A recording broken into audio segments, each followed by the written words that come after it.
Will the Thunder win 70 games? Because, Tom, right now they're 64-12 with 6 games to go. So if they win all 6, they'll be only the 3rd team in NBA history to win 70 games. Of course, the 95-96 Bulls first did it when they won 72 games. They won the finals. And, of course, the Warriors back in 15-16 won 73 games, up 3-1. They blow that to the Cleveland Cavaliers, but they still were a historic regular season team. And coming up for Oklahoma City, they have a tough schedule. They face the Rockets tonight, Friday. Then they have 2 games against the Lakers. Then they face the Suns, who, I mean, they feel like they're laying down dead, but who knows? And then they have the Jazz and the Pelicans to close the season. So it starts off as hard. It starts off hard, and then it gets easier. But, I mean, they got a shot, man. They do have a shot. This team, it doesn't feel like they're not going off pedal to the metal here. They're not letting off.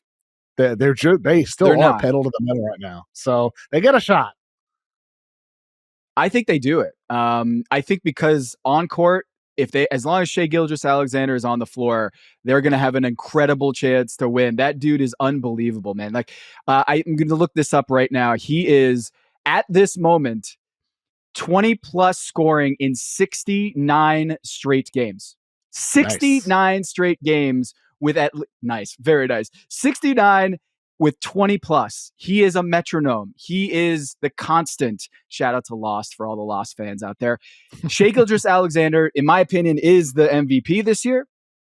The Oklahoma City Thunder are by far, in my opinion, the best team in the NBA. They have the best point differential in NBA history at the moment. And when you look at what their point differential is lately, it's not even these games aren't even close. So I think when you look at, can they beat Houston on Friday night, and then they got that back-to-back set or 2-game set with the Lakers, and then it's going to be easy for the rest of the year.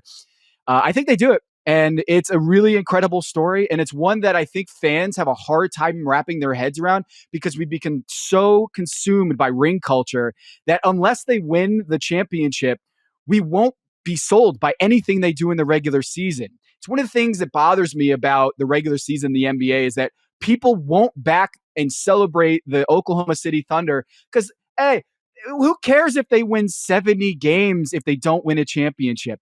That stuff bothers me because it's like, what are we watching the regular season for if we can't be like wowed by this Thunder team? It's almost like this entire season is a preseason, but we should be really focused. Like what you just said, they have a chance to win 70 games. And I'm not so sure in like national conversations, it's getting what the A block, the B block, the C block. This Thunder team, I talked about it earlier this year.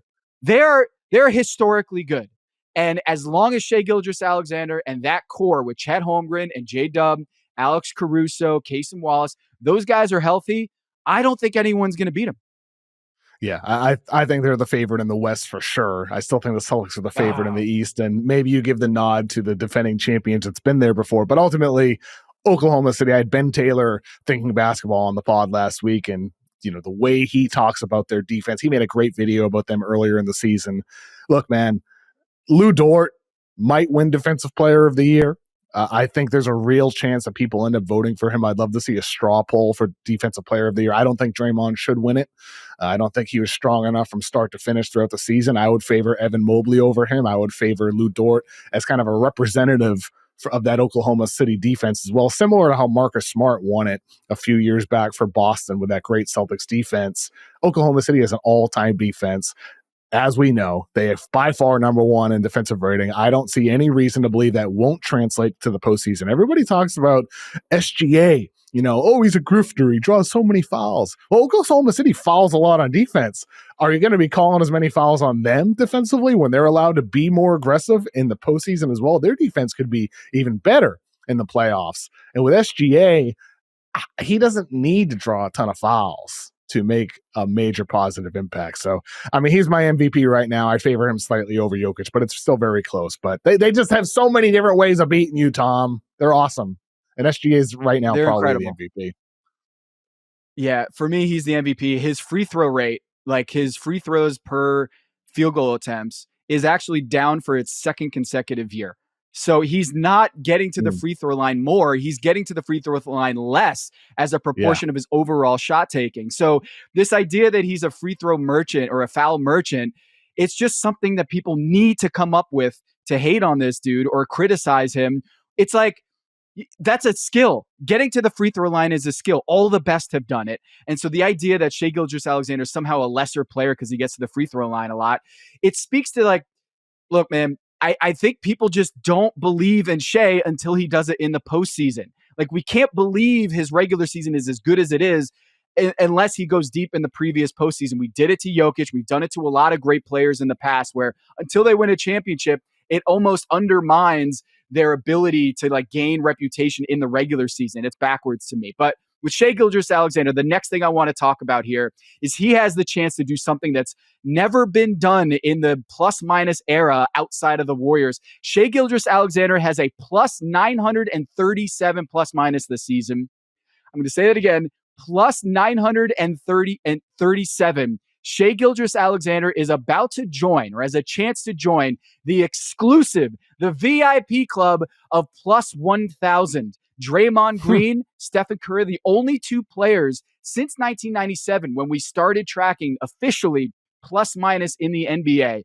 No one has ever cracked that 1,000 plateau unless you played for the peak Golden State Warriors in 2016, 2017. Shai Gilgeous-Alexander is plus 937 with a handful of games to go. On this pace, if he plays every game, he's going to blow through that. And I just want to point out, the second place guy in the NBA in this category this season, Kev, is plus 561. He is at 937, and the next one is at 561. So Shai Gilgeous-Alexander, we're talking about his MVP candidacy, but this right here, you can't argue that this OKC supporting cast is as good as those Warriors teams, and yet he is in the same realm in terms of winning when he's on the floor. Well, I mean, that's what this OKC team could be. The Warriors that first won the finals, people had doubts about them after their amazing regular season. And the concern was, well, is this going to translate to the postseason? Are they still too young of a team? Steph is 26 at the time. Klay Thompson's 24. Draymond's still 24. They're all still relatively young, and they hadn't done it in the postseason. But that regular season, the Warriors not only had an emerging star in Steph and an offense that was beginning to be innovative and could beat you so many different ways, they also had an elite defense.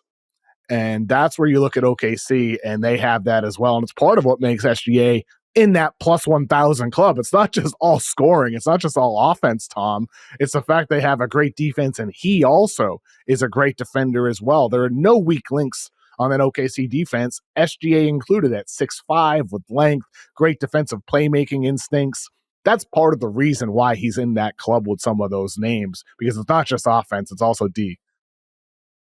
Can I just say something real quick? He has more blocks this season than Giannis, Shai Gilgeous-Alexander. Okay, That's he's second in the else. NBA in steals, and he has 75 blocks. He has almost twice as many blocks as Nikola Jokic. He has more blocks than Giannis Antetokounmpo. So, like, this dude, it's not, we keep focusing on the foul merchant stuff. He does so much on the basketball court that deserves our praise. He is so good at handling the ball and protecting the ball and limiting turnovers while creating turnovers on the other end. He is the head of the snake. And Shai Gilgeous-Alexander, he is the most complete star player in the league right now. And Jokic, amazing offensive player, but not a great rim protector for a team that desperately needs it. And so I think when it comes to the slim margins, Shai Gilgeous-Alexander checks more boxes than Nikola Jokic, in my opinion.